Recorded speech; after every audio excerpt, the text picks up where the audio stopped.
In it here now, what are you gonna do now? I'm gonna been on here now, who bid $500,000 bid. Welcome to the Legacy of Agriculture. This program will explore the past, present, and future of agriculture. We'll look at the people, products, and events that have formed its history. And now with today's guest, your host, Chris Bair.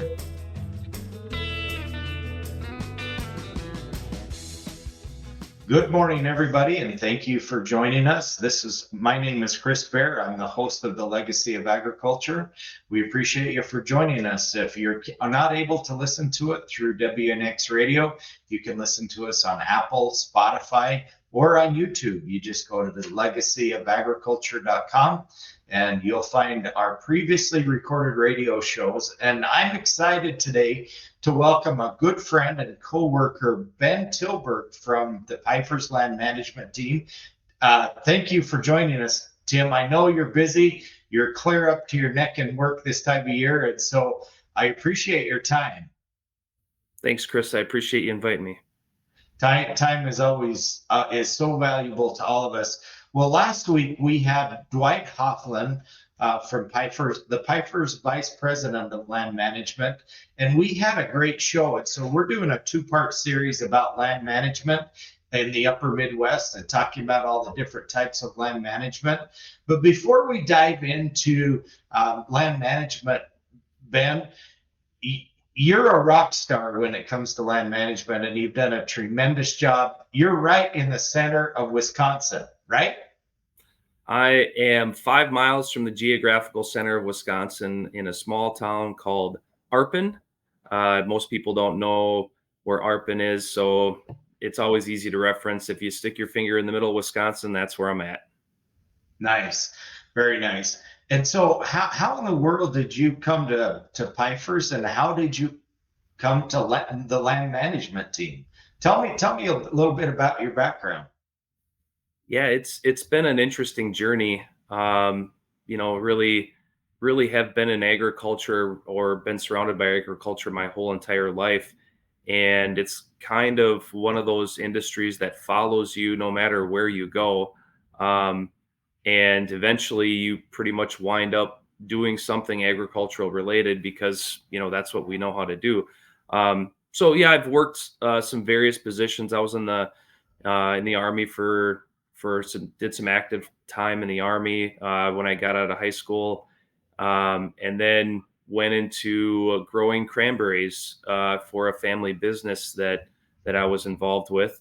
Not my family, but a previous spouse's family. And so I was in the cranberry industry for 15 years.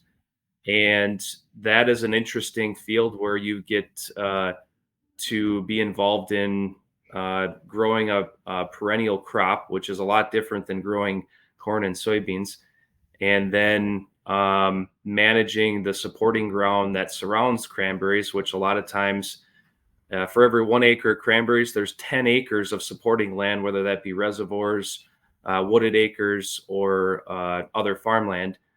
So that provides a lot of opportunities to manage different aspects of agriculture, being connected with that.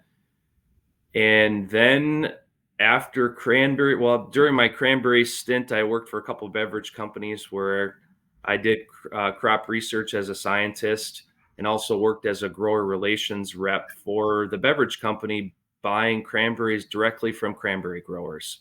And so that's a lot of managing different accounts, and pretty much I worked for Ocean Spray Cranberries as a scientist and did crop research, fertilizer, worked with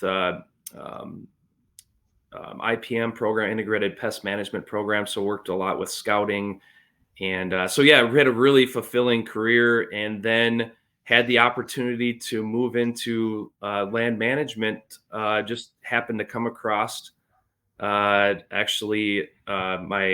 long-term girlfriend saw it and said, "Hey, this kind of looks like something you might want to do." And ever since then, it's been incredible. It's been an incredible journey where I've been able to build with the company, and just I'll never go another place as long as there's land management. So I'm pretty excited about that. So let's back up just one step. First of all, thank you for your service in the military. Those of us that enjoy our freedoms as a result of people like you that's protected our freedom. And thank you very much for serving in the military, Ben. We appreciate that. I want to back up just a little bit. You said something that was interesting to me. It takes, for every 1 acre of cranberries, you have to have 10 supporting acres. What do you mean by that? Well, it's not that you have to. It's more or less that's kind of how it turns out. Cranberries utilize quite a bit of water to support, flooding the cranberry beds. So when you have a lot of land, it takes a lot of water to do it. So there's where cranberry beds are built, there's a lot of wetlands and marshlands. And so by utilizing the ebb and flow of that water table within the marsh, we can reuse the water that's being utilized on the cranberry beds by pumping it back into the reservoirs or into these large, expansive marsh areas that support an incredible amount of wildlife. So it's really a unique system in agriculture that's nothing like anything else. Right. So in your experience in growing and procuring contracts with cranberries, do you buy cranberries by the ton, by the pound, how do you buy and sell cranberries? By the barrel. So a barrel is 100 pounds. So if a cranberry bed produces 300 barrels per acre, it's 30,000 pounds worth of cranberries per acre. So it's kind of like the potato industry. It's 100 pounds. Or for the big potato producers out in Washington and Oregon, they go by the ton. They don't go by the pound. It's the ton per acre or tons per acre. And in Idaho, where they don't get the volume of potatoes on a per acre basis, it's by the hundredweight. So cranberries, it's 100 pounds. That's very interesting. I see. I didn't know that, Ben. I learned something here. So, tell us a little bit about your background in agriculture as far as your early and formative years. As far as like when I was growing up. Yep. Yeah. So when I was growing up, my grandfather sold Toxic insecticide applicators to farmers. And so those are oftenly called scratchers. So they used permethrins and kerosene to apply pesticides to cows' faces, backs, and areas through scratchers to prevent pink eye and fly damage or fly bites for the cows. And so I spent a lot of time with Grandpa on the road. We'd jump in the truck, we'd go to a farm, and those are some early mornings, because if you want to catch a dairy farmer like he's a lot of times worked with in Wisconsin, you got to get up early. So when you go to the farm, you're walking in the barn 4 or 5 o'clock in the morning.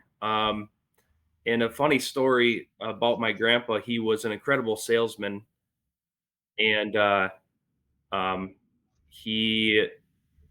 his biggest pitch was, "Where do you want it?" That's right. Where do you want it? Where do you want it? That's a pretty good sales pitch. Hey, I'm going to have you hold that thought for just a second here, Ben. We're going to be back. This is Chris Bair with the Legacy of Agriculture. I'm your host. Thank you for joining us this morning. You can hear us on Apple, Spotify, and also on YouTube. Pfeiffer's Auction and Land Management. Nobody does it better. This is Kyle, Equipment Sales Representative with Pfeiffer's Auction and Realty. Pfeiffer's is proud to provide the best seller experience around. From start to finish, our trained equipment representatives will make sure the right decisions are made to get the most money from your new or used equipment. We believe that knowledge is power, and our reps provide you with the current market estimates to help better understand machinery values.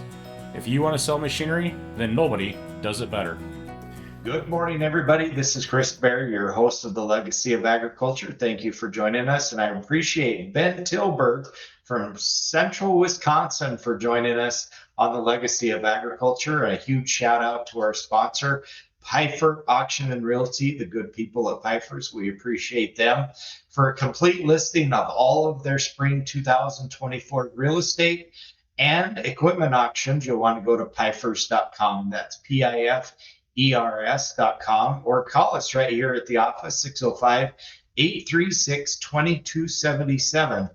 The good people at Pifer's. Give them a call. They're great to work with. They're easy to work with, and we love the auction and the land management business.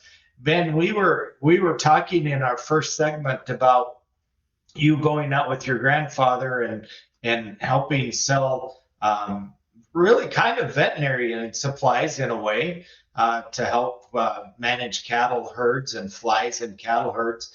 To finish that story out, we got cut off at the end of the first segment.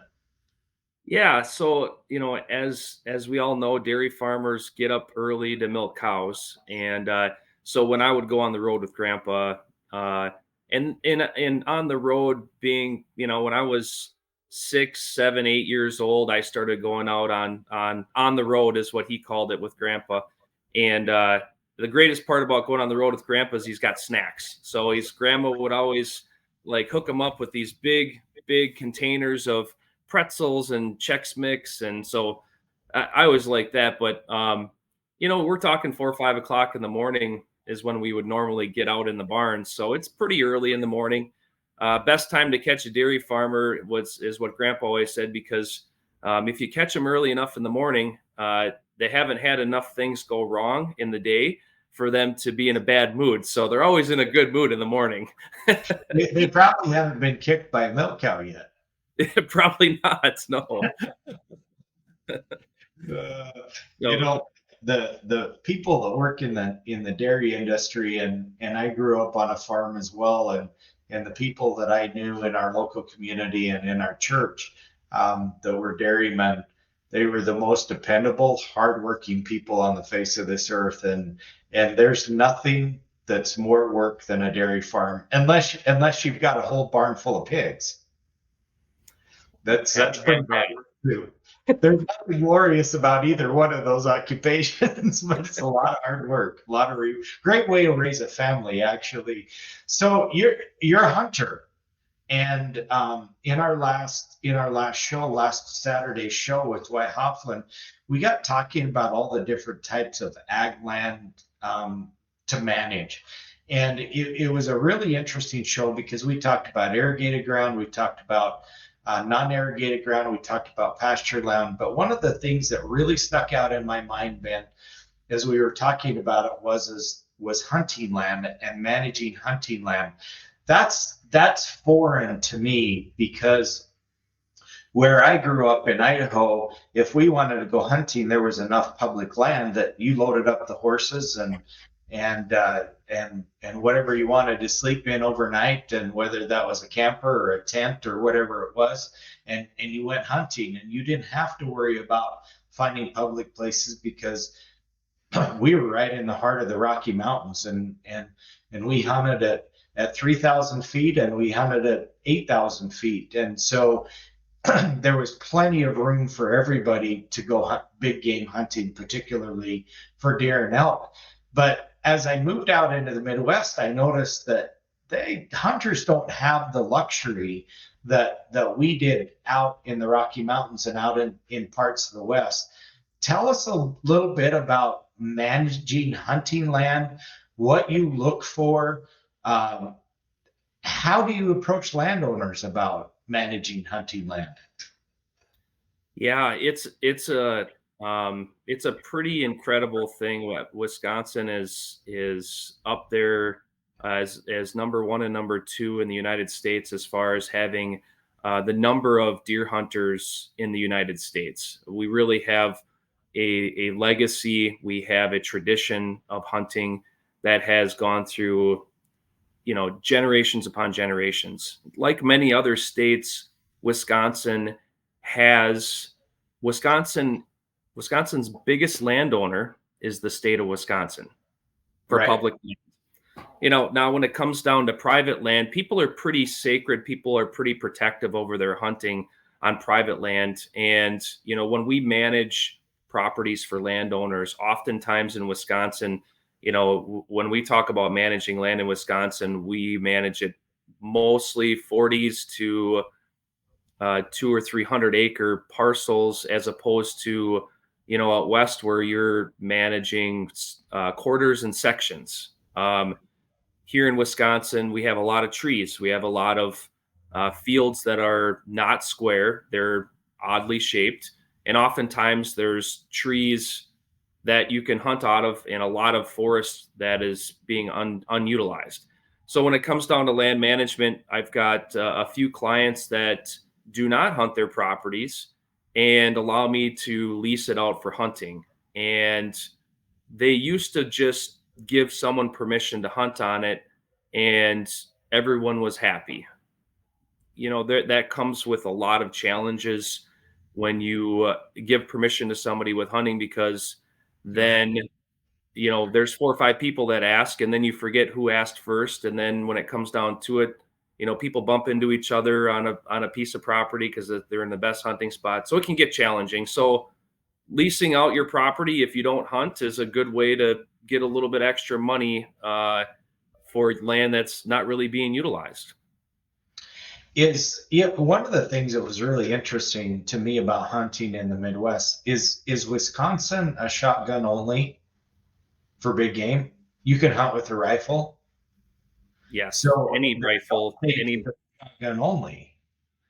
Yeah. So because of our terrain and because of how many trees we have, we're not too worried about our bullets traveling too far, where they may be, a lot of shotgun only areas are flat. You can see for miles. And if you were to shoot a rifle, that bullet could potentially go farther than you want it to go. So that's why we have, we can utilize any magazine quantity, any rifle that we want, all the way down to, I believe, a 22 long rifle, which no one uses because that's a squirrel hunting rifle. But yeah. Well, when I moved out into the Midwest, it was just over 20 years ago, moved out of the Midwest, I was listening to some coffee shop talk one morning, and they were talking about slugs and hunting deer with a shotgun. And I'm going, that's not the way you hunt deer. And then, of course, I had to become educated to the Midwest way of living. And I learned, think about it for a second, because if you're hunting fairly close to an area, you don't want them using a rifle. You want them using a slug, because a slug won't travel very far, but it's very effective at closer range. And so it was really interesting to me that some areas are a shotgun only, and it was educational to me, and to where I wouldn't even consider taking a shotgun big game hunting. So anyways, it's very interesting. So Ben, we're coming down to the end of our second segment, but I want to talk about in our next segment, you said something that was really interesting about managing odd shaped pieces of hunting ground. And that makes total sense, because obviously a landowner does not want to square off a piece just for the sake of squaring off a piece. And so a lot of times you're renting out bottoms or a swampy area that is very odd shape. And when we come back into the next segment, I want to talk a little bit about how you manage it. Is it marked off? Do you have to use GPS to stay? What is the hunter's responsibility? What's the landowner's responsibility? And what's your responsibility as a land manager? We're coming down to the end of our second segment, folks. We appreciate Ben Tilberg from Pfeiffer's Land Management in central Wisconsin for joining us this morning on the Legacy of Agriculture. For a complete listing of all of the land and machinery auctions coming in the spring of 2024, you want to go to our website at pfeifers.com or give us a call, 605-836-2277. Nobody does it better. Hey, this is Jasmine with Pfeiffer's Auction and Realty. Did you know that Pfeiffer's has a construction consignment auction? That's right. We are currently accepting consignments to be sold on May 29th, starting at 9 a.m. If you have items that you would like to sell, call 605-836-2277 today. When it comes to auctions, go to Pfeiffer's. Nobody does it better. Folks, we're back. I'm Chris Bair, the host of the Legacy of Agriculture, and Ben Tilberg from Central Wisconsin, Pfeiffer's land management team, has joined us here in our third segment. Ben, you said something really interesting in the second segment about managing odd-shaped parcels of hunting land. So if you get an odd, a pie-shaped, or maybe it's just a 10-acre ravine or a swamp, 10-acre or 20-acre swampy area, believe it or not, there's a lot of moving pieces there, because you're managing your responsibilities to your landowner, because that's who you're working for. But how do you manage that? Do you mark those pieces off? Do landowners get very territorial? Tell me how that works. Yeah, so when I receive a piece of property in Wisconsin, I'll obviously do an evaluation on it for potential income for a landowner. And when it comes down to a lot of pieces here in Wisconsin, I even have areas that I lease out that are even 15 acres small for hunting. That sits with a irrigator, for example. Up in northern Wisconsin, I manage about 1,500 acres of irrigation in north of Eau Claire, Wisconsin. And there are sections and areas along the edges of irrigators that are 10 to 15 acre pieces. And those are pretty integral pieces of property. And oftentimes we lease those out to neighbors. And that's ultimately, when it comes to a smaller piece of property like that, we always talk to, if the landowner is interested in leasing it out for hunting, we'll talk to the neighbors first, and just say, hey, this land abuts against your land. Would you be interested in leasing it? And that really creates a positive thing in the area when you're working with neighbors that own land that come up against some of the land that you're managing, and giving them really the opportunity. And even if they don't lease it, they really appreciate the opportunity to get a chance to lease it, because once you lease it out to somebody else, then you're dealing with neighbor relations and making sure that everybody gets along. And it can be a little challenging if you're not all on the same page. Right. So in some of those, as you get closer to more populated areas, what does hunting ground rent for, and how do you determine a value on a per acre or per parcel basis to allow hunting rights? Yeah, it has a lot to do with the amount of land that's available, whether you're leasing out a 300 acre parcel, or maybe it's a 15 acre parcel, and then the genetics and the quality of deer in certain areas. We all are reminiscent of the days on Bow Hunter magazine where the top bow hunting areas pop up in a magazine, and everybody just goes crazy over the quality of deer in those areas. One of those areas is Buffalo County, Wisconsin, who has gotten a lot of attention over a long period of time for the quality of deer.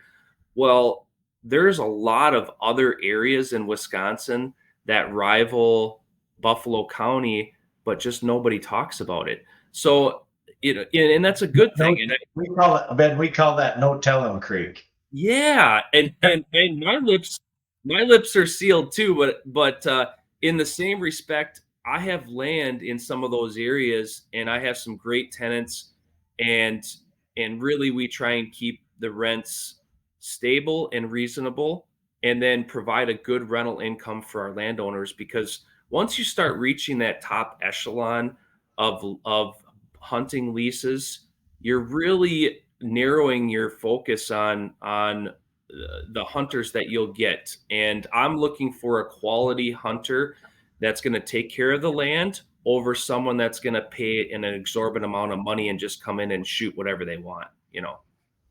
So what do you ever stack land rent? And that's probably not the correct term for it, but let's say you have 100 acres that's um, let's say that 80 let's say that 70 acres of it is tillable, or you've got a center pivot on it, or some type of irrigation, but you've got 20 or 30 acres that's kind of a patched wooded area.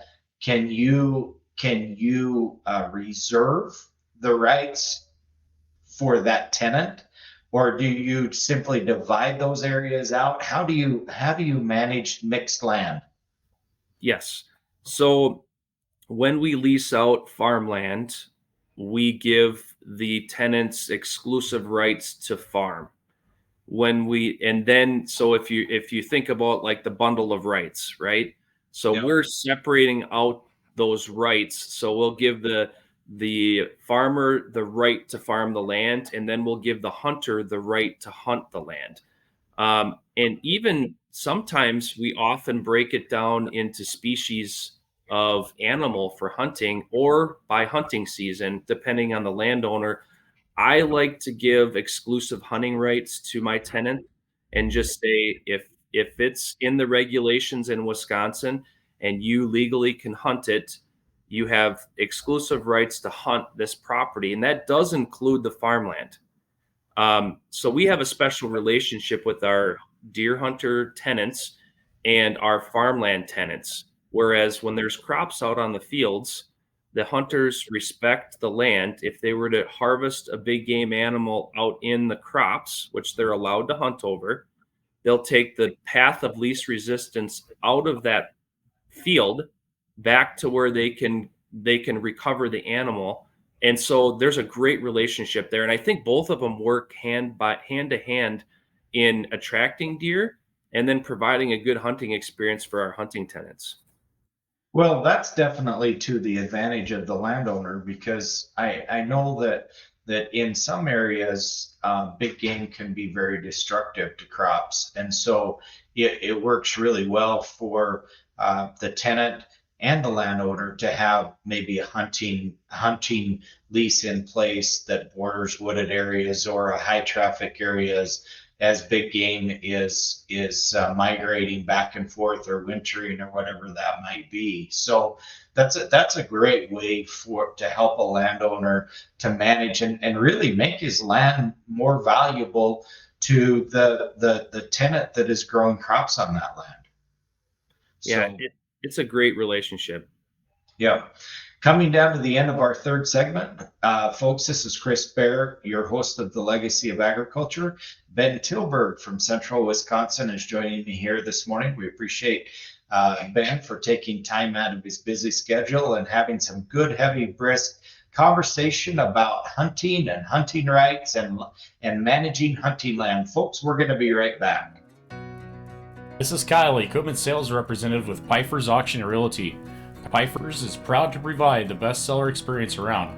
From start to finish, our trained equipment representatives will make sure the right decisions are made to get the most money from your new or used equipment. We believe that knowledge is power, and our reps provide you with the current market estimates to help better understand machinery values. If you want to sell machinery, then nobody does it better. Thank you for joining us for our fourth and final segment this morning on the Legacy of Agriculture. I'm your host, Chris Bair. Thank you, Ben, for joining us.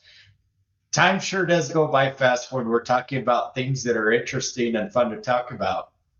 Wow, I think we could probably go on for hours talking about this, but and it's a lot of fun too. Everyone likes to talk about deer hunting and hunting in general. So I want to ask you a couple of questions from the land manager's perspective. If I'm a landowner, and let's say I've got 200 acres and most of it is tillable ground, and rented out, what is it? And I'm going to ask a two-part question. Number one, when it comes to hunting land, what is it that the landowner is looking for? And number two, what is it that the hunter's looking for? I know those are obvious questions, but I think there's more to the answer than what I know. Yeah, and it's interesting what landowners think may be a good hunting lease opportunity, and then what hunters are actually looking for.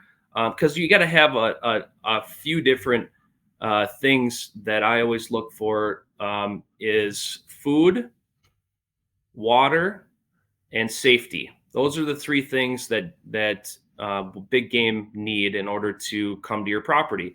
The food aspect, whether if you have tillable land, the deer are going to want to come to your property, and if you have areas for them in the woods to be safe or to bed down, you've already got two of them covered. The water one is always a dynamic that seems to play a larger role than what most people think. And if you don't have any streams or ponds on your property, the deer are coming there to eat and going someplace else, because you need water in order to hold animals. Just like cattle, you got to have water.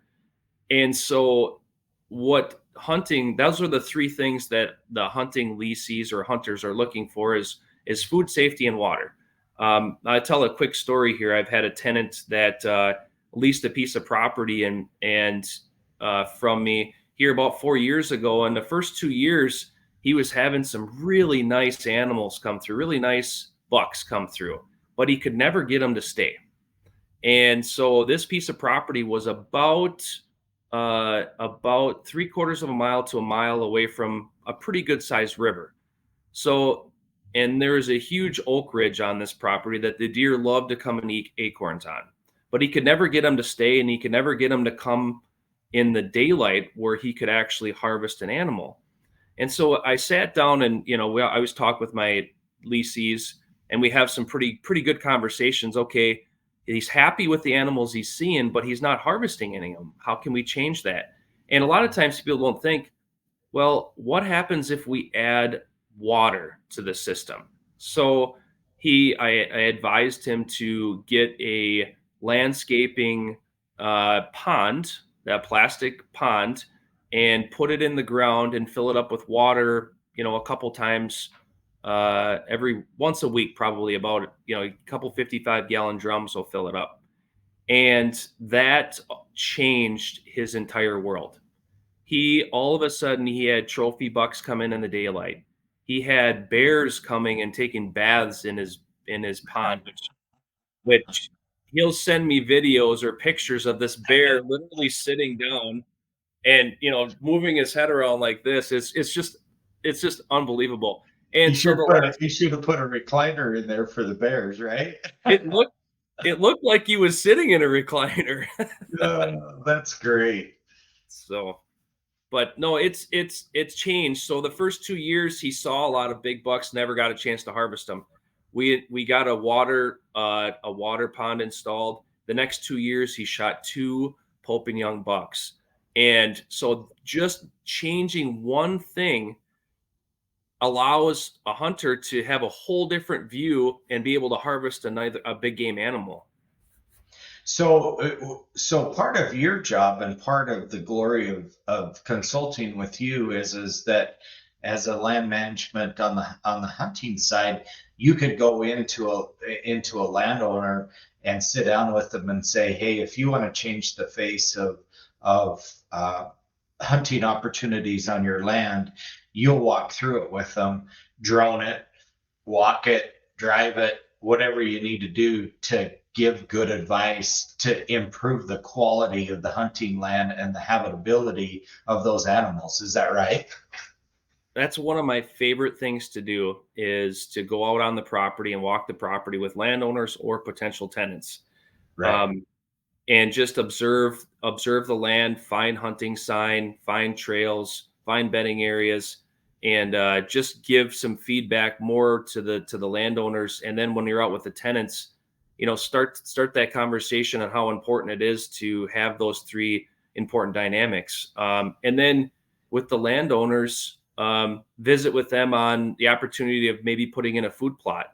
So if you got an acre spot where you can plant some clover and some chicory or something like that, it really provides that food source. If you just have an entirely wooded property, where are the deer coming for their food? They may come for acorns for a couple weeks, but they're just passing through for food. So how can you provide and get food to stay there when the deer are feeding during hunting season. So yeah, great conversation. That's my favorite part of hunting leases, is talking with landowners and talking with tenants on how to be successful. We've only got a couple of minutes left, Ben, but I'm going to throw a curveball at you.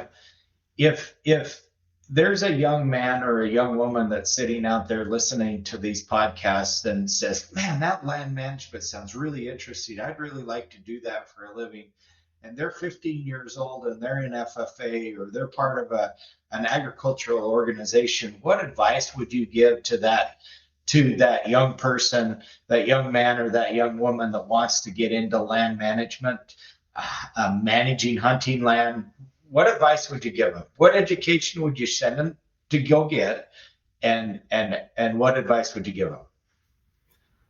One of the biggest things in being a land manager is to be a well-rounded student of the land, and that comes with wildlife conservation, comes with agronomics of the soil, comes with cropping, comes with timber and timber harvesting.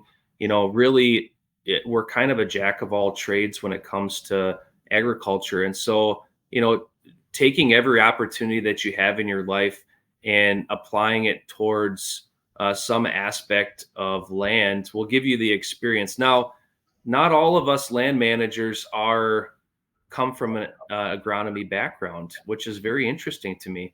We have land managers that come from the banking world, from FSA, and different aspects, accounting world.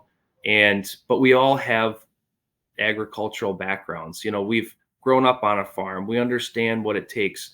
And so if you're out there and you're interested in being a land manager at some point, you got to be a good negotiator too, because when it comes down to it, you're talking about money, whether it's with farmers or tenants, and you have to know the value of what you're selling. And that's a huge aspect. If you don't know the value of what you're selling, you can be an expert in just about every field in agriculture.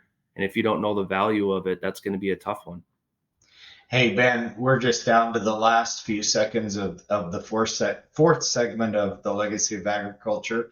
I really appreciate you for joining us. This has been a good, healthy conversation, and I think that it's going to open a lot of ears, open a lot of doors for a lot of people to give you a call. Thank you very much for joining us on the Legacy of Agriculture.